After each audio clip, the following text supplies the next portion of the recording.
Hey, this is Mike from Altair, and we're talking about the Altair Outlaw, the X-Copter app, and taking pictures and video. So if you want to come take a look at my phone, if you have the X-Copter app installed and you connect it, in the last video we showed you how to connect it, you're going to see what the drone sees.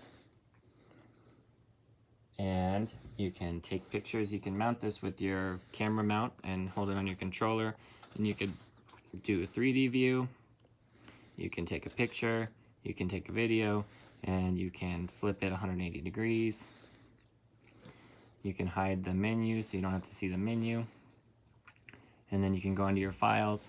And these are your TF card files. It says TF right there in very small letters.